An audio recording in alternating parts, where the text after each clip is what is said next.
ሰበር ዜና ብልጽግና ውግእ ጀሚሩ ብልጽግና በአንፈት ምዕራብ ትግራይ ውግእ ምጅማሩ ተገሊጿል። ሰላም ኣብ ዝተፈላለዩ ኩርናዓት ዓለም ኮይንኩም እትከታተሉና ዘለኹም ክቡራትን ክቡራን ስርዓት ብልጽግና እቲ ካብ ወርሒ ጥሪ ጀሚሩ ንትግራይ ከቢብሉ ዝጸንሐሉ ሽርሒ ሎሚ 25 ሓምለ 2018 ዓ.ም ናብ ሙሉእ ውግእ ኣሸጋጊርዎ ኣሎ።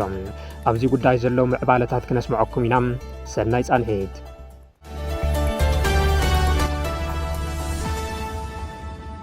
ብልጽግና ውግእ ጀሚሩ ብልጽግና በአንፈት ምዕራብ ትግራይ ውግእ ምጅማሩ ተሓቢሩ ሎሚ 25 ሓምለ 2018 ዓ.ም ንግሆ ከባቢ ሰዓት 12 ብከቢድ ብረትን ድሮንን ዝተሓገዘ ድብዳብ ምጅማሩ ፍልፍላት ኣረጋጊጾም ጸኒሑ ድማ ብእግረኛ ሰራዊት ኣብ ልዕሊ ሰራዊት ትግራይ ተኹስ ከም ዝኸፈተ ተፈሊጡ ኣሎ።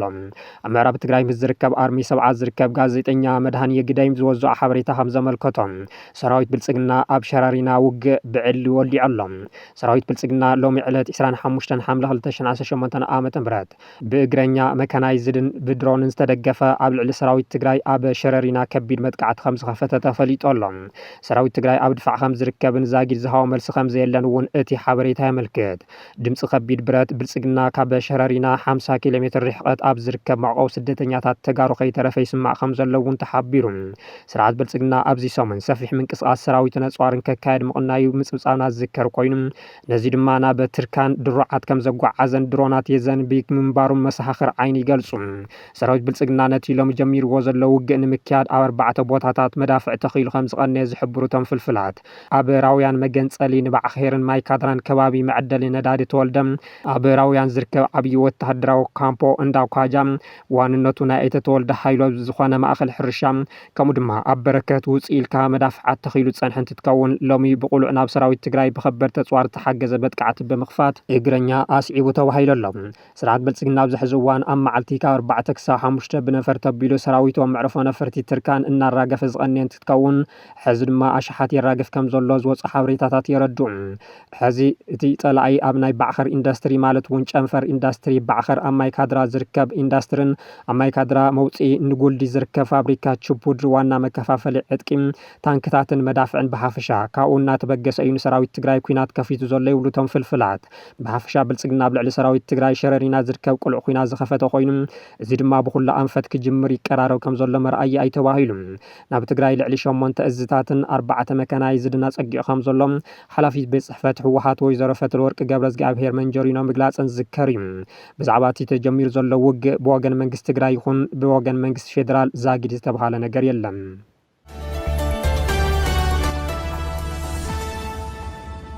ብልጽግና ንከተማታት ትግራይ ዝቆጻጸር ፍሉይ ሓይሊ ኮማንዶ ከም ዘጣየሸ ተፈሊጡ እቲ ኮማንዶ ብጀነራል ተጋሩ ተሓጊዙ ብምስጢር ይስልጥን ከም ዘሎ እውን ተገሊጹ።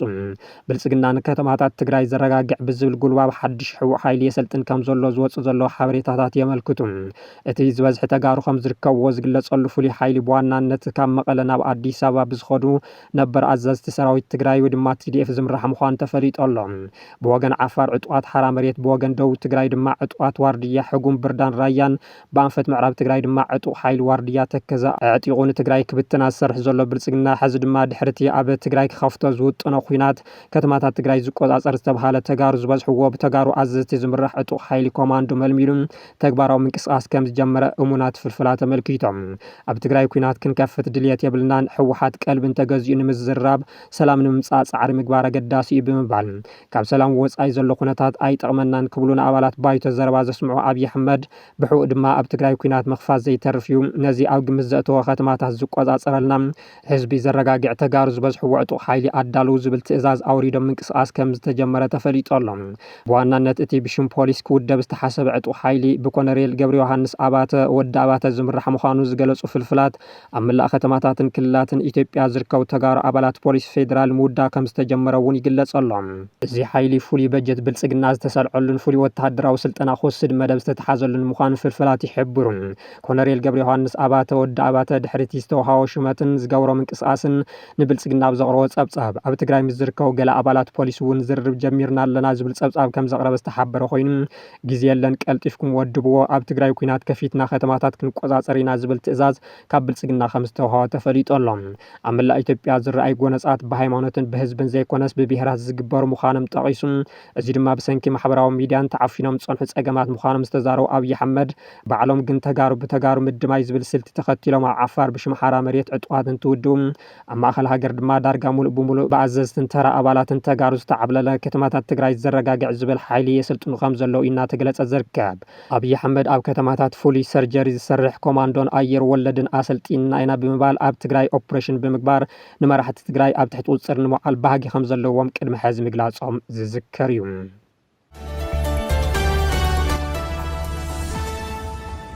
ፋኖ ወልቃይት ውሰድዎ ኢልዎም እዩ። ኣብይ ኣሕመድ ዝተዛረብዎ እዩ።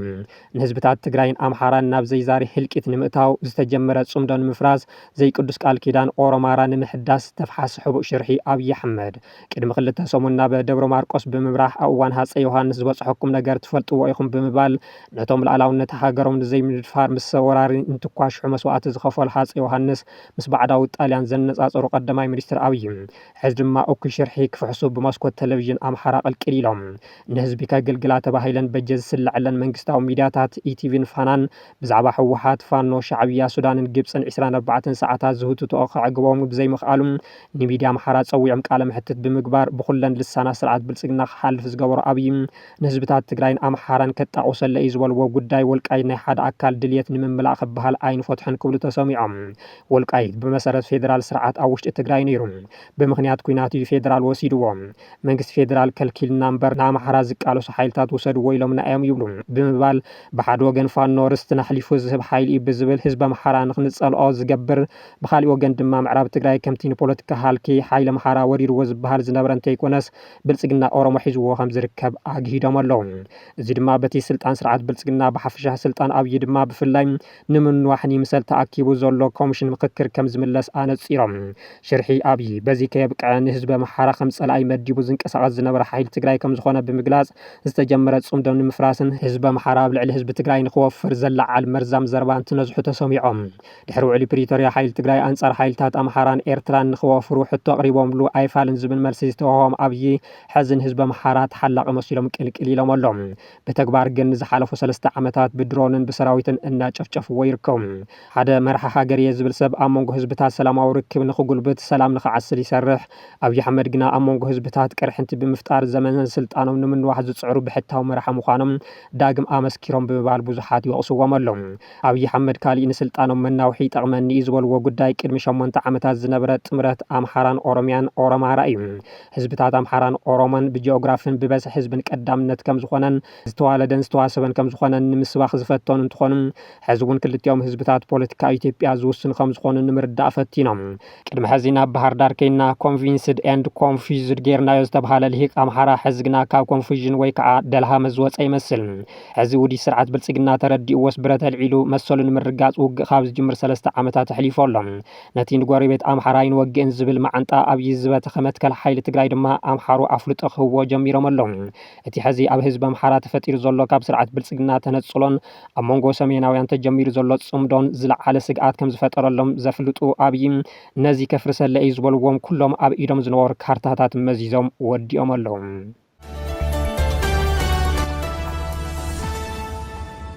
ጉጅለ 26 ዝተባሃለ ናይ ቅልጡፍ ደገፍ ሓይልታት ዝኾነ ወተሃደራዊ ጉጅለ ንሰራዊት ሱዳን ኢዱ ሂቡ።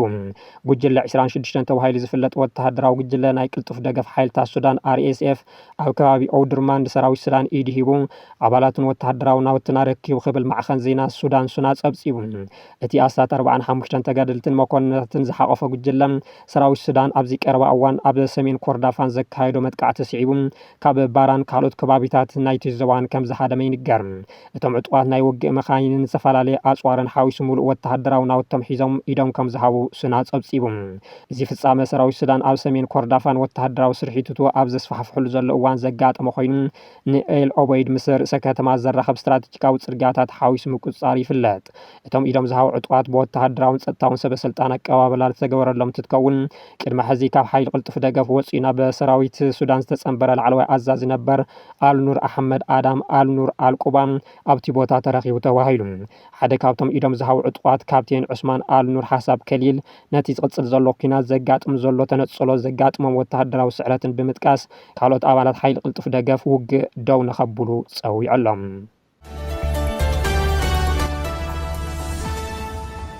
ክቡራት ተኸታተልትና ናይዚ ዕለት ምዕባለታት ነዚኦም ይመስሉ ነይሮም ስለ ዝተኸታተልኩምና ኣዝና ነመስግን ሰላም ድሓን ኩኑ